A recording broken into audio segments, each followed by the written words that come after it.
Pour commencer, je vous propose une réflexion de fond sur l'avenir du capitalisme sanitaire, de cette santé qui a explosé dans l'économie de marché. C'est quand même le seul lieu au monde d'économie de marché où on a pu voir les progrès scientifiques et médicaux qui nous permettent de vivre mieux, plus longtemps. Et pour cela, je fais appel à Juliane Legrand. Chère Juliane, thank you for coming. Sit down. À Jean de Kervasdoué, cher Jean, bonjour. Et à Philippe Leduc, notre confrère, qui va diriger le débat.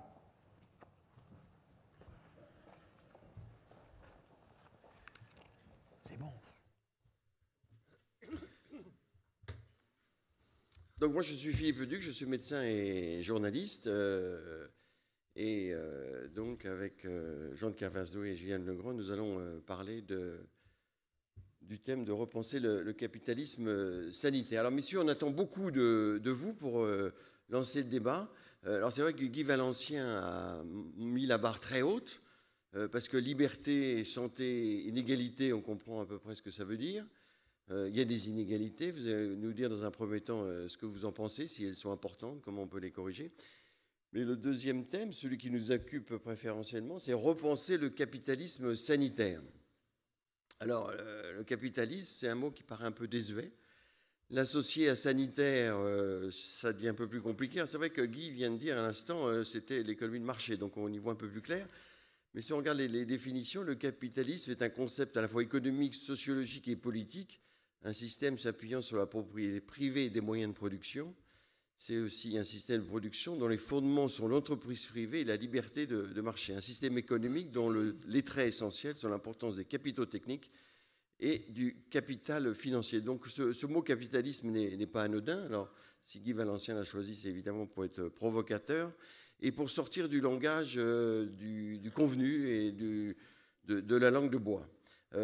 Et donc il s'agit en fait de réfléchir et de dessiner un système sanitaire solidaire et efficient, et se débarrassant des habitudes et des dogmes. Alors, Juliane Legrand, vous êtes professeur de politique sociale à la London School of Economics depuis 1993.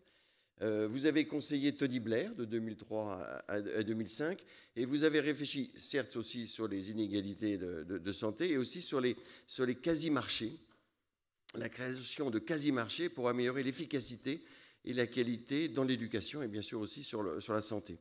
Jean de Kervasdoué, vous avez été directeur de 1981 à 1986 des hôpitaux, ministère de la Santé. Sur Wikipédia, je ne sais pas si vous avez regardé, mais on dit que vous avez été nommé par François Mitterrand. Quasiment. Hein. Bon. Ensuite, oui, non, par Pierre Mauroy plutôt, mais bon. Donc ça revient un peu au même, c'est bien ça. La fiche est bonne. Alors vous avez, pendant ces 5 années, vous avez modifié complètement le financement de l'hôpital avec un système d'information qu'on appelle le PMSI, le budget global, et puis ce qui a donné lieu à la T2A, la tarification à l'activité, qui est de nouveau maintenant décriée, et on voudrait repasser à quelque chose de plus forfaitaire. Vous enseignez, vous avez été responsable de la chaire santé au Conservatoire national des arts et métiers. Vous êtes surtout un auteur prolifique. Vous êtes provocateur, donc vous êtes parti vous venez nous dire, de Pierre Bergovois pour arriver, en tout cas pas complètement à gauche, donc on veut dire que vous êtes transversal, donc votre avis est très important pour nous. Alors ce qui est intéressant d'avoir un anglais et un français, c'est que en Angleterre, non, en Grande-Bretagne, non, on ne sait plus, au Royaume-Uni, hein, c'est en Angleterre là, c'est sans l'Écosse, alors là c'est l'Angleterre. En Angleterre, on a un système très étatisé, et dès 2003, avec Tony Blair, vous avez essayé de mettre de la concurrence, hein, et de rendre le système plus avec une certaine économie de marché, alors qu'en France, c'est l'inverse. On part d'un système quasi libéral pour arriver vers quelque chose de plus étatisé, soviétique, dirait Jean de Kervasdoué par rapport à la loi HPST. Donc je vous propose très rapidement d'ouvrir sur les inégalités. On commence par vous, Jean, et puis après, on vous écoutera, Juliane Legrand. En 5 minutes, 4 minutes, 3 minutes 5. Le temps qu'il faut. Bien, bonjour à tous. Guy nous a tendu un piège, parce que essayer en 10 minutes chacun de traiter de tous les aspects de la politique de santé, et pas seulement de la politique médicale, mais également en gros toute la science politique depuis 2 siècles, c'est un peu une gageure. Donc j'ai fait quelque chose que je fais rarement, j'ai écrit un texte que vous aurez sur le site si Guy le souhaite. Alors, en ce qui concerne les inégalités, je vais traiter de 3 sujets. La question des inégalités en général, des inégalités de santé ensuite et des inégalités de soins enfin. Et commençons par les inégalités en général et par 2 citations, une de Blaise Pascal et l'autre de Coluche. Alors la citation de Blaise Pascal est la suivante: « Il est nécessaire qu'il y ait de l'inégalité parmi les hommes. Cela est vrai, mais cela étant accordé, voilà la porte ouverte non seulement à la plus haute domination, mais à la plus haute tyrannie. » Pascal, donc. Coluche. Dieu a dit, il y aura des hommes blancs, il y aura des hommes noirs, il y aura des hommes grands, il y aura des hommes petits, il y aura des hommes beaux, il y aura des hommes moches, et tous seront égaux, mais ça ne sera pas facile. Et puis, il a dit, il y en a même qui seront noirs, petits et moches, et pour eux, ça sera très dur. Alors, plus sérieusement, le débat sur les inégalités est un débat central dans la philosophie politique du XXe siècle. Et pour ceux d'entre vous qui ne connaîtraient pas encore John Rawls et la théorie de la justice, donc John Rawls est un grand philosophe politique, professeur à Harvard et mort récemment. John Rawls indique les conditions dans lesquelles les inégalités sont acceptables, en supposant qu'il y ait ce que l'on appelle un voile de l'ignorance, c'est-à-dire que les gens, quand ils naissent, ne connaissent pas leur destin. Alors, je vais juste vous les lire, et puis on va passer à un sujet moins philosophique ou moins abstrait pour montrer comment ceci se passe dans le domaine de la santé.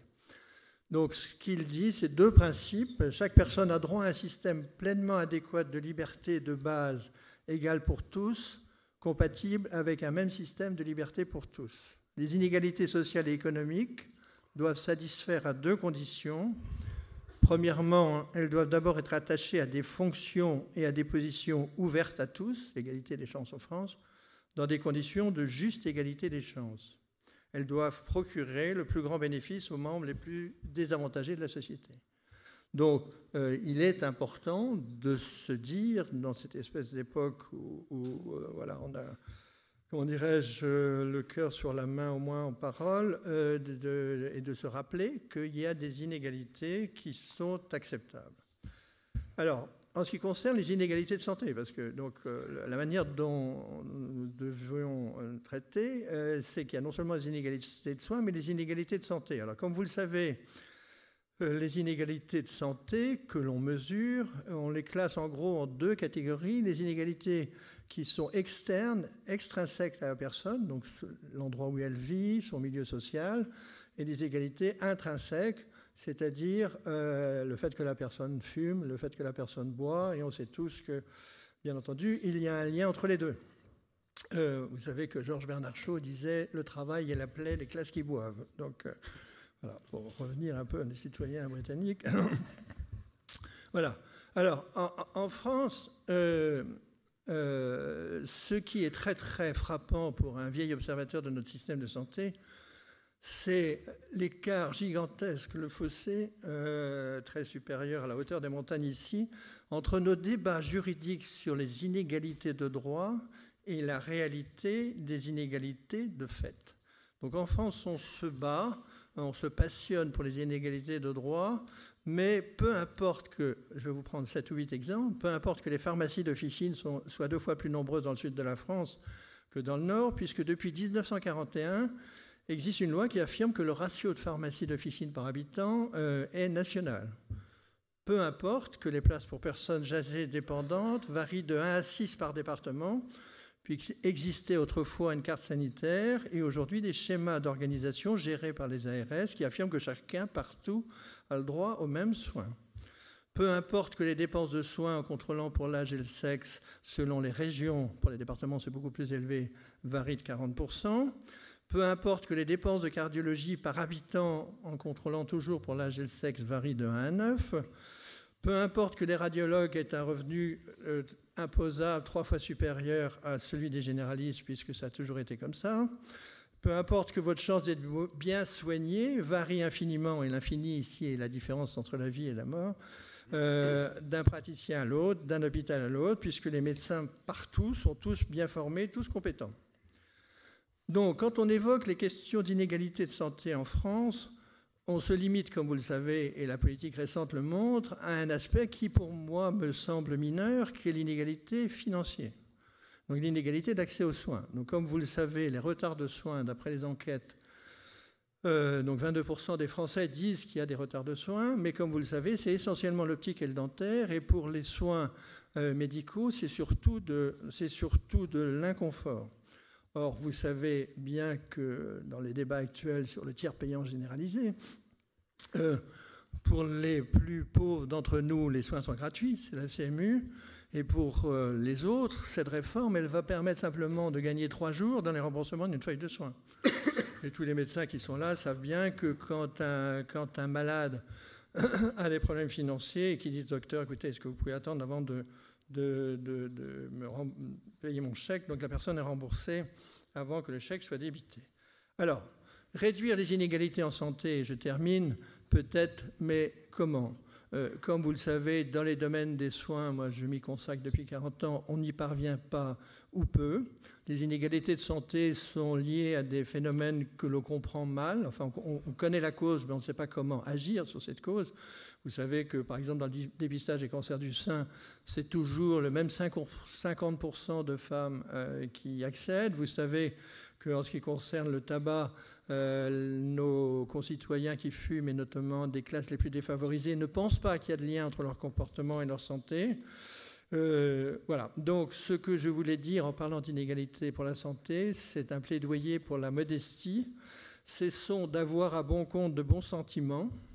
Regardons la réalité en face. Évaluons les politiques publiques dont le plus grand nombre n'atteignent pas leurs objectifs parce qu'il n'y a aucun lien entre les moyens qu'elles imposent et les résultats qu'elles sont censées atteindre. Voilà, le débat est ouvert. Jean Cavazos, quand même, les inégalités sociales de santé en France, la France est mal placée quand même, par rapport aux autres pays d'Europe. Ce n'est pas la plus mal placée, mais nous sommes un des plus mal placés. Il y a des différences. C'est qu'on n'est pas très bon. C'est 7 ans, à l'âge de 35 ans, entre les gens de milieu social favorisé et les plus défavorisés. Donc c'est très élevé, c'est 7 ans.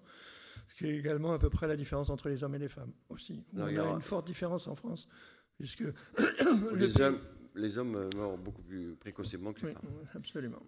Mais c'est très compliqué parce que, si vous voulez, la région de Montpellier, dont l'ARS est dans la salle, que je salue, est une région pauvre en France, 19e revenu par habitant, mais un manœuvre de la région de Montpellier vit plus vieux qu'un cadre de la région de Lille. Donc tout ça est assez compliqué. Donc vous mettez ouvrier dans le sud que cadre dans le nord. J'ai bien compris. Juliane Legrand, vous avez beaucoup travaillé sur les inégalités de santé. Alors vous allez nous expliquer comment, avec un système de soins complètement différent de celui de la France, est-ce que c'est un vrai sujet et quelles sont les solutions ? Et puis, il y a 2 ans, vous étiez ici, à cette même table, et vous nous aviez raconté que vous avez eu un accident de vélo électrique.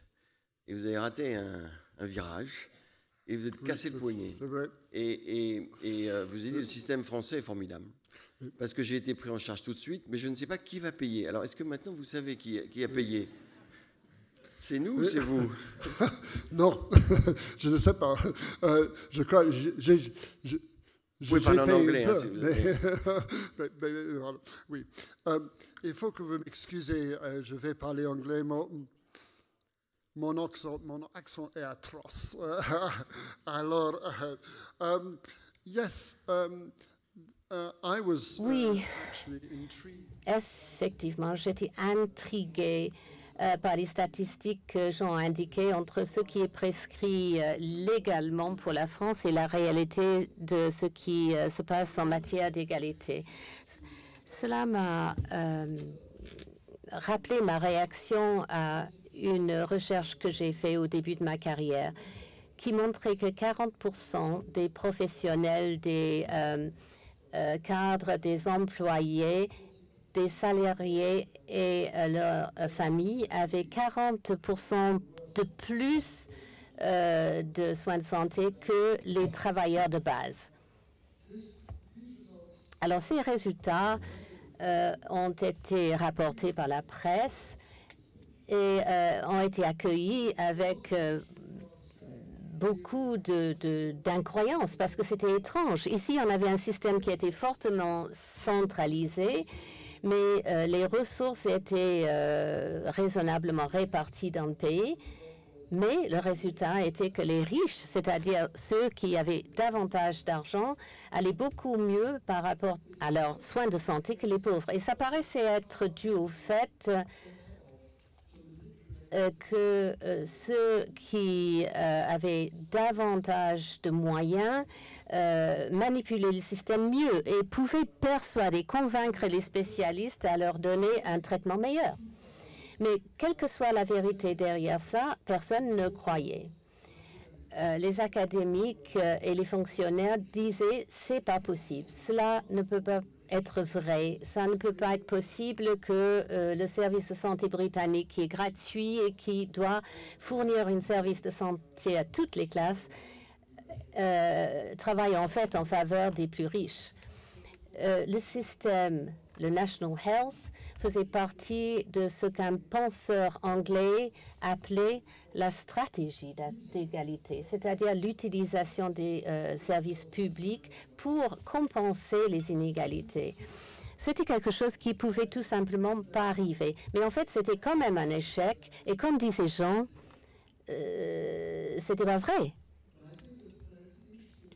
Et je pense qu'il y a une leçon très intéressante là, parce que le pouvoir des croyances peut quelquefois, en fait, céder le pas à la réalité. Et un point spécifique que j'aimerais indiquer concernant l'égalité dans la santé, on parle des inégalités dans les soins de santé, mais les inégalités de la santé elles-mêmes sont importantes aussi. Et je crois que chez nous, c'est encore pire qu'en France. Il y a une différence de 10 ans dans les endroits les plus pauvres tels que Glasgow en Écosse, par exemple, et les endroits les plus riches. Donc, il y a des grandes différences entre les riches et les pauvres chez nous. Le point que Jean voudrait refaire ressortir dans son article est que la plupart des mesures de santé qui sont conçues pour augmenter le niveau de santé de la population, par exemple des mesures pour réduire l'utilisation du tabac, sont mieux utilisées par les riches que par les pauvres. Et en fait, on a un élargissement des inégalités, parce que la santé des riches va s'améliorer plus rapidement que la santé des pauvres. Il y a un point très intéressant ici, cependant. Les taxes sur le tabac, par exemple, sont un des moyens préférés de contrôler la situation. Et Jean indique dans son article que les taxes sur le tabac sont régressives, c'est-à-dire ils prennent davantage une plus grande partie des revenus des pauvres que des riches. C'est vrai chez nous et je pense que c'est vrai en France et ailleurs. Il y a eu également des recherches très intéressantes il y a quelques années en étudiant l'augmentation de la taxation du tabac et son effet sur les habitudes des riches et des pauvres. Et globalement, le résultat est que les pauvres arrêtaient de fumer et les riches continuaient. Donc, autrement dit, si la taxation moyenne était rigoureuse, la taxe marginale était progressive et avait davantage d'impact sur les pauvres qui arrêtaient de fumer et l'inégalité se réduisait d'une manière marginale. Donc, il y a peut-être un outil là qui peut être utilisé pour la tabagie. Je ne sais pas si vous auriez le même résultat en France, peut-être. Et il y a peut-être un outil qui nous permettrait de réduire cette inégalité par ce biais. Je m'arrête là et on parlera du capitalisme plus tard. Alors maintenant, justement, on va parler du capitalisme sanitaire. Alors, ou plutôt l'économie de marché, on va dire. Parce que vous disiez le capitalisme, c'est l'exploitation de l'homme par l'homme, et le socialisme, c'est l'inverse, c'est ça. Là, en principe, il aurait fallu rire. Oui. Gérer intérieurement. Donc, Jean de Cavazos, donc sur l'économie de marché, alors vous allez prendre 3 exemples. Les produits de santé, les hôpitaux, et vous connaissez bien et vous allez détonner, et le financement du système de soins. Et on va voir que la réponse est spécifique à chaque thématique. Oui, et je vais commencer, je vais être plus bref que pour les inégalités, parce que ça me semble plus simple. Je vais commencer par une citation de Keynes qui dit « Le capitalisme est cette croyance stupéfiante que les pires des hommes font les pires des choses pour le plus grand bien de tout le monde. » C'est une traduction de la main invisible. Alors, trois exemples. L'industrie pharmaceutique et des biens médicaux, les hôpitaux et les assurances. Alors, commençons par le plus simple, qui sont les assurances, pour dire qu'il y a une évidence, à mon avis, très très claire. Et là, je vous parle de 50 ans de recherche pour montrer que les assurances privées dans le domaine de la santé, assurances au premier euro, pour les assurances complémentaires, c'est plus compliqué, produisent de l'inflation. Et qu'en gros, on voit bien que les systèmes de santé les plus chers au monde sont les systèmes où les gens payent le plus de leur poche. On voit bien que la réforme allemande et que la réforme néerlandaise d'ouverture ou de choix pour une partie de la population des assureurs produit de l'inflation sans aucun bénéfice. Alors, vous savez que les États-Unis dépensent 17% de leur PIB. La moyenne des pays occidentaux, c'est 9,5. Les Pays-Bas, qui étaient très loin derrière nous, après leur réforme, ont pris 3 points de PIB en 7 ou 8 ans. Alors, la raison, à mon avis, en est assez simple, c'est que d'abord, les assureurs, contrairement à ce qu'on pouvait penser, ne s'intéressent pas à réduire les revenus des médecins. En fait, plus ils sont chers, plus ils sont contents. Ce qui les intéresse, c'est leur marge. Et donc, le mécanisme économique qui est derrière, et je pourrais vous en parler longuement, il y a 2 mécanismes économiques. Le premier, c'est l'asymétrie d'information, c'est-à-dire que, et le second, sur lequel je travaille depuis 5 ou 6 ans avec Joe White, on va peut-être finir par publier notre papier, c'est la théorie de la confiance. En fait, en gros, le raisonnement est le suivant, c'est que quand vous allez voir un médecin, ce que vous achetez, ce n'est pas un bien ni un service, c'est de la confiance. Vous pensez que les bons médecins sont les médecins chers et les bons hôpitaux sont les hôpitaux luxueux. Donc les gens riches s'assurent pour être couverts pour les médecins chers et les hôpitaux luxueux. Et en gros, quand vous avez ce genre de système, ça produit de l'inflation. Et donc quand vous comparez les États-Unis et les autres pays, en fait la différence, ce n'est pas des différences de volume, c'est des différences de prix. Donc, à mon avis, il y a une évidence assez forte. Donc je suis un farouche partisan des systèmes d'assurance universelle, notamment pour cette raison-là. Alors, pour l'hôpital... Attendez, sur l'assurance maladie universelle, au premier euro, vous avez dit, et complémentaire ? L'histoire des complémentaires, c'est compliqué, donc à mon avis, on en parlera éventuellement tout à l'heure, mais les complémentaires, quand elles sont collées au régime obligatoire, bon, ça change le mécanisme de financement, mais ça ne change pas la logique du système. À partir du moment où les complémentaires couvrent des dépassements, effectivement, ça contribue à l'inflation. D'accord. Alors, pour l'hôpital, bon, nous avons la chance en France d'avoir un système en fait très concurrentiel, un système dont la concurrence n'est pas une concurrence par les prix, mais une concurrence par le service. Et on peut dire, et là je vais passer très très rapidement, que, à mon sens, et c'est l'évolution anglaise, et Julian en parlera, je pense, ça marche bien. Si vous voulez, la gestion hospitalière, c'est très très compliqué. Je pense que c'est probablement l'institution la plus difficile à gérer parce que vous avez énormément de processus qui se produisent en même temps. La coordination est très difficile et que ceci ne peut pas être réglé par, pardon de ce pléonasme, mais ne peut pas être traité par des règlements. Or, aujourd'hui, la réforme Sarkozy, Bachelot, est, je l'ai dit, une réforme soviétique, c'est-à-dire le président de la République de l'époque avait dit, voilà, il faut un chef à l'hôpital, mais malheureusement, il s'est choisi comme chef. C'est pas lié à sa personne, mais vous avez un lien hiérarchique direct entre le président de la République, le ministre, les ARS et les directeurs et les médecins. Donc moi, mon orientation, et Julien en parlera, était que on crée en France pour les hôpitaux publics des trusts publics et qu'on rende les hôpitaux indépendants et qu'on cesse, que la tutelle cesse de rentrer dans la gestion hospitalière.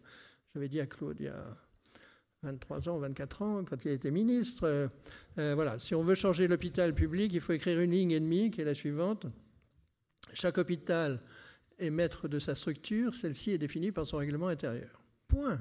Ce n'est pas à l'État de savoir si on fait des pôles, des départements, comment on nomme, etc. Bref. Toujours est-il que la situation actuelle, comme vous le savez, est quand même en faveur de, malgré tout ce que les hospitaliers publics disent et que j'aime bien, malgré toutes les contraintes qu'ils supportent, le système français montre que les hôpitaux privés sont plus efficaces que l'hôpital public et la différence est de l'ordre de 30% à peu près, même quand on prend en compte toutes les contraintes de l'hospitalisation publique. Je sais que mes amis hospitaliers publics vont hocher de la tête, etc. Mais c'est un très très vieux sujet que je connais, que je traite depuis exactement 40 ans quand j'étais jeune à l'assistance publique de Paris. Donc je peux vous montrer les règlements, les calculs derrière. Alors, la dernière chose, c'est l'industrie pharmaceutique. Alors, attendez, sur l'hôpital quand même. Vous dites que l'hôpital public doit être indépendant. Aujourd'hui, ils sont autonomes. Et on voit... Ils ne sont pas du tout autonomes. Non, mais l'hôpital public... Attendez, mais indépendants, mais il y a des dérives importantes dans les hôpitaux, ne serait-ce qu'au niveau des investissements. Donc, s'ils sont indépendants, chaque hôpital va pouvoir développer son activité. Non, mais cher ami, j'ai proposé à l'époque que les hôpitaux aient un président de conseil d'administration ayant la responsabilité civile et pénale, que bien entendu, il y a un système de contrôle des comptes et que bien entendu, il y a des systèmes de suspension des directeurs inefficaces. Ça, c'est le BABA. Mais si vous voulez... Écoutez, si vous voulez qu'on en parle, il me faut au moins 1 heure en détail. 10 secondes, allez. Donc je ne répondrai pas en 10 secondes, mais vous voyez bien que la gestion du personnel, c'est le titre 4 de la fonction publique hospitalière. Vous voyez bien qu'on a un système complètement fou de nomination des médecins. Enfin, quand vous expliquez à un étranger que le cardiologue d'Avignon, il est nommé par un bureau à Paris, vous dites, ça marche votre truc? Je dis, oui, mais c'est très cher. Etc. Donc, si vous voulez, il faut arrêter ça. Il y a 43 familles de règlements sur la seule sécurité. Etc. Est-ce qu'on risque pas de passer, pour finir sur ce thème, est-ce qu'on risque pas de passer d'un excès à l'autre? Et un hôpital, s'il est autonome, indépendant, il n'aura qu'un objectif, c'est de développer son activité. J'ai l'impression d'entendre la direction du budget, la direction de la sécurité sociale, ce qui n'est pas un compliment. On n'est pas à moitié vierge, on n'est pas à moitié indépendant. Ah bon? Donc on ne peut être totalement indépendant et contrôlé, et Julian a inspiré Tony Blair dans la réforme des trusts dont il vous dira un mot, qui sont publics. Et dernier mot sur l'industrie pharmaceutique. Il y a une dizaine d'années, un peu plus peut-être, peu importe, j'étais à Hanoï et je faisais une conférence devant des médecins vietnamiens et je disais... les pays communistes, alors la Chine est une exception, mais la Chine est-elle communiste? Les pays communistes n'ont jamais découvert une molécule pharmaceutique, jamais. Alors elle m'a dit, mais est-ce que je dois traduire? Alors, je lui ai dit, écoutez, vous pouvez dire que vous m'avez posé la question et que je vous ai suggéré de traduire. Bref, toujours est-il qu'il est assez évident que nous devons l'évolution de la médecine à l'industrie pharmaceutique, que l'industrie pharmaceutique est une industrie très régulée qui pourrait l'être quelquefois autrement, mais qu'elle s'intéresse plus au marché qu'aux maladies. Donc il y a très longtemps, les premiers travaux de recherche que j'ai menés quand j'étais à l'IX, j'avais montré que les innovations pharmaceutiques étaient très très liées au marché de la santé, très liées à la morbidité et pas du tout à la mortalité. Donc on sait aussi que l'industrie pharmaceutique a investi sur les maladies des pays tropicaux et qu'effectivement c'est une critique qu'on répète et on répète depuis très longtemps et que l'industrie connaît bien en parlant de la malaria et autres types de maladies de ce type. Bon, les choses évoluent quand même, mais je crois que le système capitaliste dans le domaine de la production de biens et de services est le moins mauvais, même si on pourrait débattre très longuement sur les formes de régulation. Merci. Julien Legrand, alors vous avez, dans un système très étatisé, on l'a dit, voulu introduire de la concurrence et des quasi-marchés. Et donc comment vous réagissez à ce que je viens de dire Jean de Kervasdoué et comment donc vous avez essayé de mettre peut-être du dynamisme, un peu de souplesse dans un système qui n'est pas très satisfaisant, vous l'avez expliqué tout à l'heure sur les inégalités de santé. Et puis vous pouvez peut-être nous rappeler ce que Margaret Thatcher a fait quand elle a voulu introduire un système privé en Angleterre. Elle a envoyé ses conseillers voir ce qui se passait aux États-Unis et la conclusion était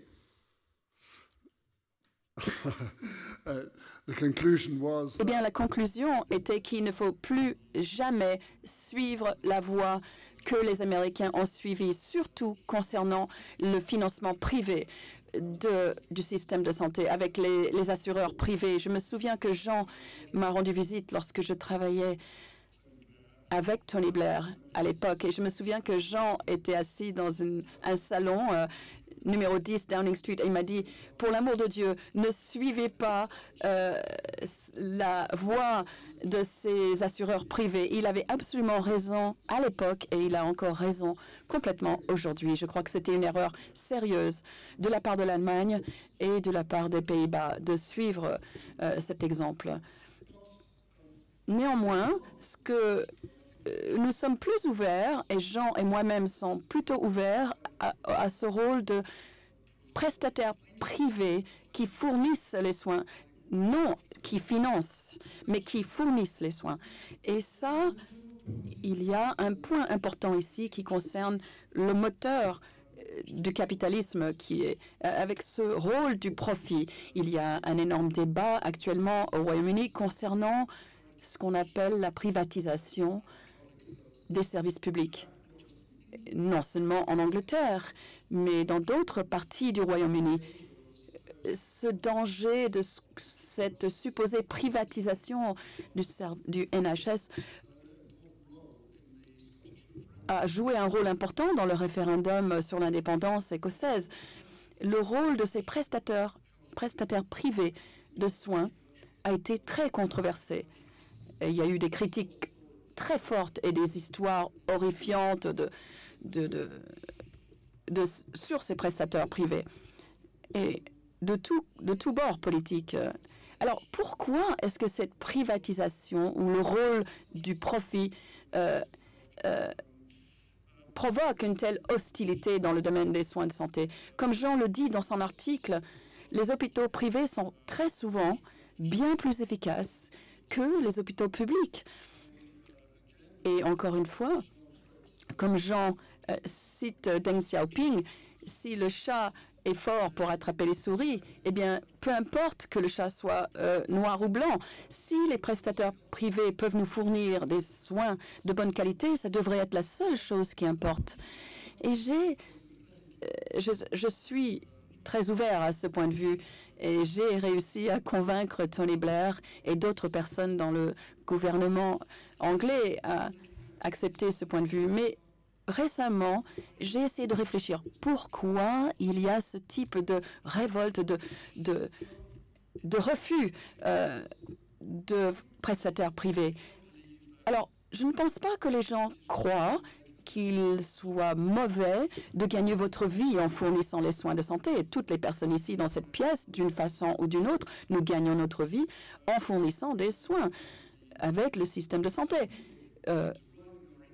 En vivant du soin de santé, on dit que les bénéfices sont plus importants que les coûts. Et donc, c'est ça la définition du profit. Donc, quelque part, nous sommes tous en train de profiter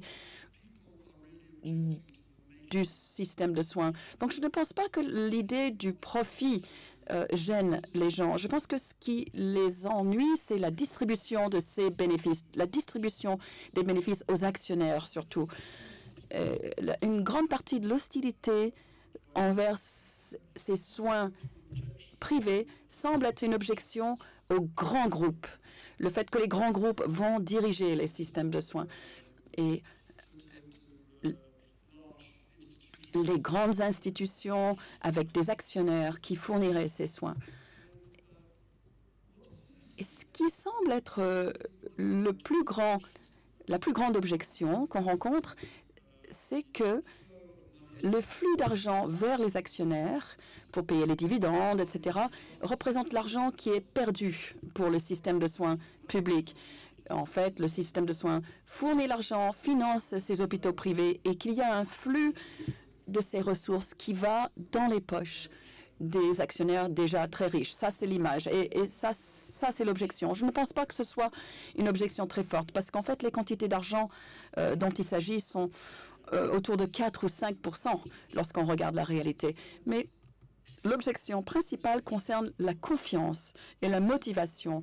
Pour des raisons que nous comprenons tous, les utilisateurs des soins de santé trouvent que c'est difficile d'évaluer la qualité du système de soins. Et la qualité, donc ils doivent avoir confiance dans le prestataire de service. Et si ils ont l'impression que ce prestataire ne veut que maximiser les bénéfices pour les actionnaires, eh bien là, ils peuvent penser que leur confiance est mal investie. Et peut-être que là, ils auront raison. C'est peut-être un problème non seulement pour le système de santé, mais dans tous les domaines où les utilisateurs d'un service doivent avoir une certaine confiance dans le prestataire. Par exemple, les systèmes d'investissement ou les systèmes bancaires sont un autre bon exemple. Alors, peut-être que un des fondements du capitalisme, l'actionnariat, est imparfait, surtout lorsqu'on l'applique dans ces domaines où l'utilisateur peut être facilement exploité, comme dans beaucoup de services publics et peut-être dans d'autres domaines que je n'ai pas mentionnés. Si cet argument tient debout, alors quelle est la solution? Surtout si, comme Jean et moi-même, vous n'aimez pas tout ce qui est étatisé, centralisé, contrôlé trop fortement, pour toutes les raisons que Jean vient d'expliquer. Je voulais juste suggérer une réponse liée à l'idée qui prévaut en France et en Espagne, en Italie depuis un certain nombre d'années, ou surtout dans le secteur privé et pas dans le secteur public, l'idée d'un collectif de services. Dans le cas d'un système de santé, les médecins, les infirmiers pourraient former un collectif ou un partenariat professionnel afin de fournir réellement le service. Et le gouvernement du Royaume-Uni est assez enthousiaste à cette idée et a un programme actuellement qui soutient le développement de ces collectifs. Toute une variété de services publics, que ce soit les pompiers jusqu'aux piscines, etc. Mais surtout, ils veulent développer des centres de soins, et il y a même des centres de soins intensifs. Et ces collectifs ont été une grande réussite. Ils n'ont pas provoqué une hostilité, même si ce sont des opérations du secteur privé. Ce sont des partenariats publics-privés, mais ils n'ont pas provoqué cette hostilité que les grands groupes ont pu provoquer. Les services ont été extrêmement bien notés par les utilisateurs et, qui plus est, ils ont des employés heureux. Donc, il y a un bon niveau de sentiment de bien-être pour les personnes qui travaillent dans ces collectifs. Et aucun des collectifs, on a plus d'une centaine de ces collectifs, aucun n'a échoué. Donc, aucun n'a eu d'échec financier, donc cela encourage. Juste, non, les collectifs, c'est... Les collectifs, quel est l'actionnariat alors? Parce qu'on n'a pas bien compris. Parce que vous nous avez dit que le problème, c'était l'actionnariat, c'était les actionnaires, le profit. Comment c'est constitué capitalistiquement parlant?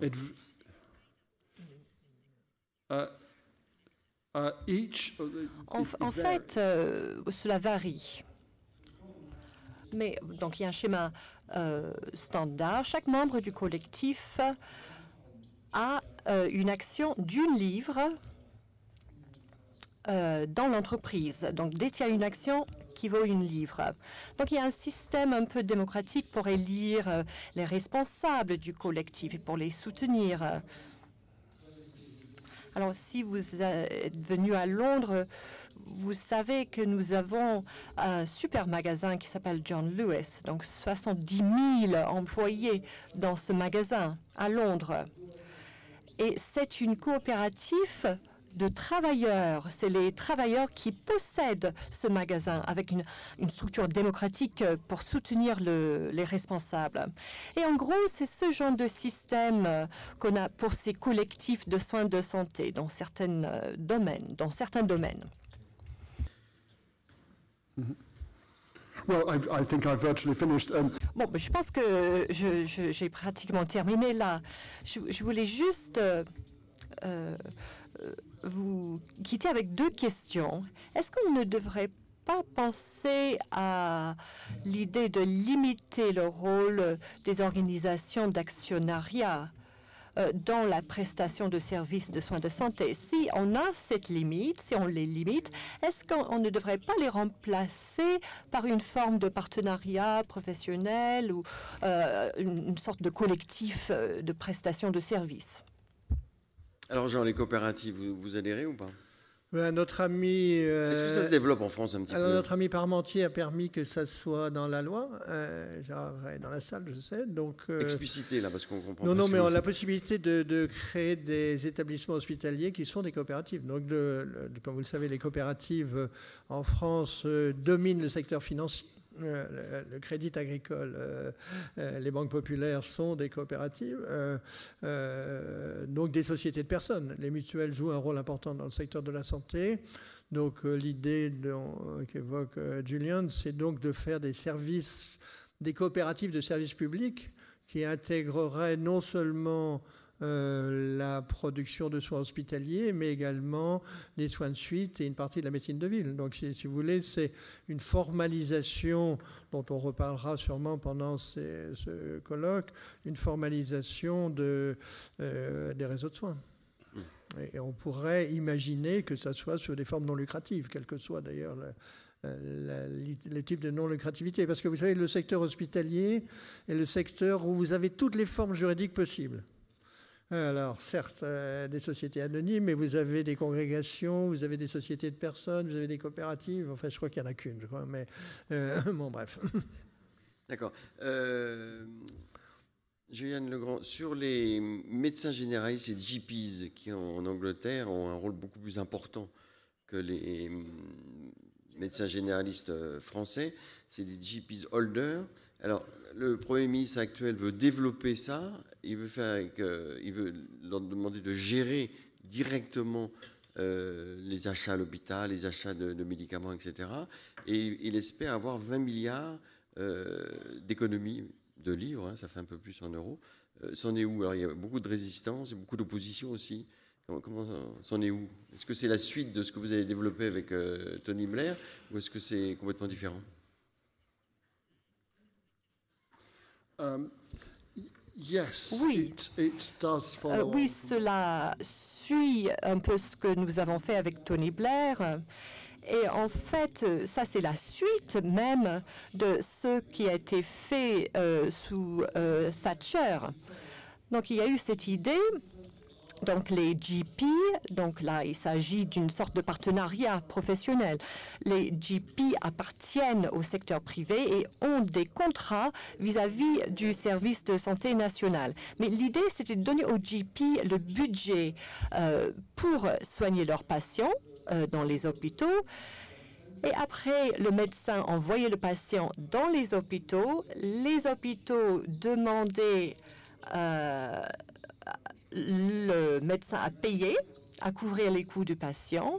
Et l'idée, c'était que les médecins généralistes étaient les gardiens en termes de hospitalisation de patients. C'était eux qui prenaient des décisions. Et on voyait ces décisions comme nettement plus efficaces parce qu'on savait qu'il y avait un impact sur leur propre budget, finalement. Et en fait, c'était une bonne réussite sous le gouvernement de Thatcher. Après, il y a eu le gouvernement travailliste de Blair qui a aboli ce système. Et Bon, ce n'était pas le conseil que j'avais donné à Tony Blair, d'ailleurs. Et puis plus tard, lorsque j'ai commencé à travailler avec le gouvernement, on a recommencé à réintroduire ce système où les médecins généralistes contrôlaient les budgets des hôpitaux. Et cela fait partie du système actuel, d'ailleurs, avec le gouvernement de coalition. Est-ce que cela fonctionne? Bon, c'est un peu tôt pour dire. Je dois dire que je suis très enthousiaste pour ce système. Mais je ne pense pas qu'on va avoir les économies de 20 milliards dont vous parlez. On n'a jamais rien qui donne de telles économies.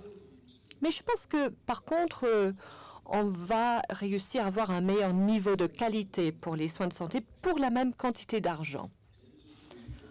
Nous en dire deux mots. Est-ce que la notion de quasi-marché. Quasi-marché, oui.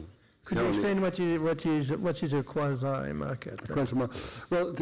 Alors, l'idée derrière ces quasi-marchés, ces micro-marchés, c'est assez similaire au système que vous avez en France, d'ailleurs. Ce que vous aviez par le passé. Donc, vous avez des prestataires indépendants de soins de santé qui sont en concurrence les uns aux autres vis-à-vis de patients, vis-à-vis de contrats gouvernementaux. Mais en fait, les patients ne peuvent pas donner l'argent de leur poche. C'est l'État qui donne l'argent, qui couvre les coûts. Et les prestataires indépendants sont en concurrence pour les contrats. Donc, il y a une concurrence et puis tous les avantages qui vont avec cette concurrence, donc la création d'efficacité, mais sans les désavantages qu'on peut voir dans d'autres formes de capitalisme. On peut voir des inégalités, on en a parlé tout à l'heure, lorsque les gens doivent dépenser leurs propres sous. Donc, des soins de santé gratuits, mais avec des prestataires qui sont en concurrence vis-à-vis de la prestation de services. Et aux États-Unis, au Royaume-Uni, de telles concurrences donnent des bénéfices, donnent des avantages. Au Royaume-Uni, les hôpitaux qui sont en concurrence, ont pu réduire des mortalités post-opératoires. Donc, la mortalité après les opérations, cette mortalité-là a été nettement réduite vis-à-vis d'autres hôpitaux qui ne sont pas face à des concurrences pareilles. Autrement dit, attends, nous avons un système de quasi-marché. Est-ce que ça marche? Oui. Après, non, mais simplement, autrement dit, nous avons en France, c'est ce que dit Julien, nous avons un système de quasi-marché. Dans l'hospitalisation. Il y a une concurrence entre les deux privés, lucratifs et non lucratifs, et le public. Et effectivement, si nous n'avons pas quelque chose qui n'étonne personne, mais si nous n'avons pas de file d'attente en France, c'est parce que nous avons ce quasi-marché. Nous sommes un des rares pays à ne pas avoir de file d'attente dans le monde, avec un système de financement public, parce qu'on a des cliniques privées. Et là-dedans, on veut rajouter de la coopération sur un territoire. Est-ce que c'est important ou pas? Oui, bien sûr, mais si vous n'aviez, avec le même budget que si vous n'aviez que des hôpitaux publics... Ça, on a compris, ça ne marcherait pas. Non, vous auriez des files d'attente. Vous auriez des files d'attente parce qu'on optimiserait le travail du personnel et pas le service au client. Or, on a de fait... Donc c'est le mix qui est important pour vous, ou il faut avoir que du privé? Genre, il faut avoir que du privé? Non, le mix, c'est très bien, et c'est ce que sont en train de faire les Anglais. Est-ce que ça marche donc en Angleterre? Oui, avec les trusts. Est-ce que ça se développe? Je veux dire, Well, I can speak from personal experience on this because the clinic that mended my wrist in France was a private clinic. And it did an excellent job. And therefore, it must be true that private sector works effectively. Voilà. C'est important. Maintenant, on est sûr comme ça. Il vous reste 1 minute pour conclure. Alors, repenser le capitalisme sanitaire, Jean Cavazo, est-ce que s'il y avait un mot à retenir, et puis la même chose pour vous, un mot à retenir ou une phrase, le plus important, pour efficience et solidarité, c'est l'objectif de ce colloque. Le mot, c'est de prêcher, non pas pour moi, mais pour mes successeurs, c'est de faire de l'évaluation des politiques publiques, c'est-à-dire que nous vivons avec un nombre de réglementations, aussi bien d'ailleurs pour l'industrie, pour les hôpitaux que pour les médecins de ville, qui sont le plus souvent sans objet, inutiles, inefficaces, inadaptés, et nous vivons avec des fictions de droit et nous intéressons assez peu à la réalité des faits. Donc évaluons les politiques publiques, regardons si elles sont efficaces et changeons-les, autrement que par des révolutions. Julien Legrand, alors, pour conclure. Moi, je dirais que là qu'on veut aller, c'est vers plus d'indépendance pour les hôpitaux, plus de concurrence entre les hôpitaux et le développement de ce type de collectif de services. Peut-être que sur une base expérimentale pour voir si ça fonctionne, mais si cela fonctionne, on va avoir plus d'efficacité et peut-être encore plus important pour ce colloque, plus d'égalité également. Merci, messieurs. Et on passe au suivant. Merci beaucoup.